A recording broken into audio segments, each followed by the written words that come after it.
يا ليلة القدر يا فضل بارينا خير من الدهر بالعفو تأتينا يا ليلة القدر يا فضل بارينا خير من الدهر بالعفو تأتينا فيك أتى القرآن. بسم الله الرحمن الرحيم والصلاة والسلام على نبي الأمين وعلى آله وصحبه أجمعين. Dans le cadre des leçons de prédication et d'orientation présentées par le Conseil local de l'Ulama de Sidi Ben Nour, depuis le début du confinement mis dans notre pays contre le coronavirus, de ma part, je participe dans cette série de leçons et ma leçon d'aujourd'hui sera le dua et sa valeur dans l'islam. Louange à Allah et la prière et le salut sur le prophète Mohammed, sur sa famille et ses compagnons. D'abord, le dua est une invocation qui sort spontanément de l'âme d'un individu. Chez les musulmans, il est un besoin vital. Il se fait sans aucun intermédiaire qui assure la communication entre la personne et son créateur, Allah subhanahu wa ta'ala. Il suffit seulement de prier Allah subhanahu wa ta'ala avec un cœur plein de certitude. Il est permis aussi d'appeler Allah subhanahu wa ta'ala dans n'importe quel moment. En fait, il est toujours près de nous. Et le verset 186 de Sourate al-Baqarah, c'est un argument parmi les arguments qui justifient cette proximité. يقول الحق سبحانه وتعالى وإذا سألك عبادي عني فإني قريب أجيب دعوة الداعي إذا دعاني فليستجيبوا لي وليؤمنوا بي لعلهم يرشدون. Et si mes serviteurs t'interrogent sur moi, alors je suis tout proche, je réponds à l'appel de celui qui me prie quand il me prie. Qu'ils répondent à mon appel et qu'ils croient en moi afin qu'ils soient bien guidés.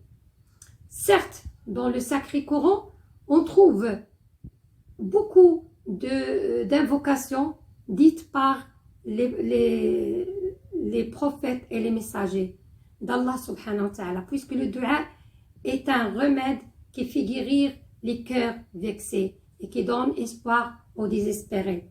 Prenons exemple l'invocation qu'a fait le prophète Zacharia, dont il a imploré Allah subhanahu wa ta'ala d'avoir un descendant.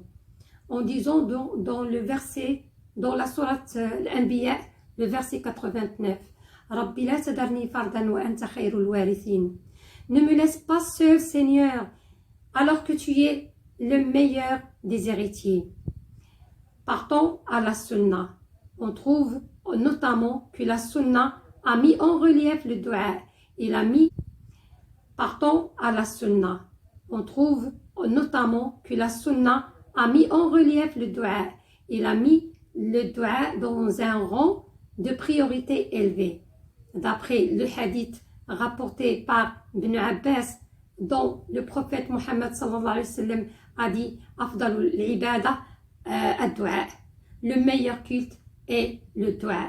Puisque le dua exprime, ou bien c'est une soumission totale à la volonté d'Allah subhanahu wa ta'ala et une parfaite connaissance à l'adoration d'Allah, le Tout-Puissant. Mais mes sœurs et mes frères, attachons-nous à être assidus et à chercher les moments efficaces et les secrets de ce culte agréable pour vivre le bonheur et la paix et pour être rassurés. Je termine ma leçon avec un verset qui a un sens très profond. Dans la sourate An-Naml, le verset 62, Allah subhanahu wa ta'ala dit أَمَّنْ يُجِيبُ الْمُضْطَرَّ إِذَا دَعَاهُ وَيَكْشِفُ السُّوءَ. N'est-ce pas lui qui répond à l'angoissé quand il l'invoque et qui enlève le mal. أقول قولي هذا وأستغفر الله لي ولكم ولجميع المؤمنين والمؤمنات. اللهم إنك عفو تحب العفو فاعف عنا. وأصلي وأسلم على سيدنا محمد وعلى آله وصحبه أجمعين.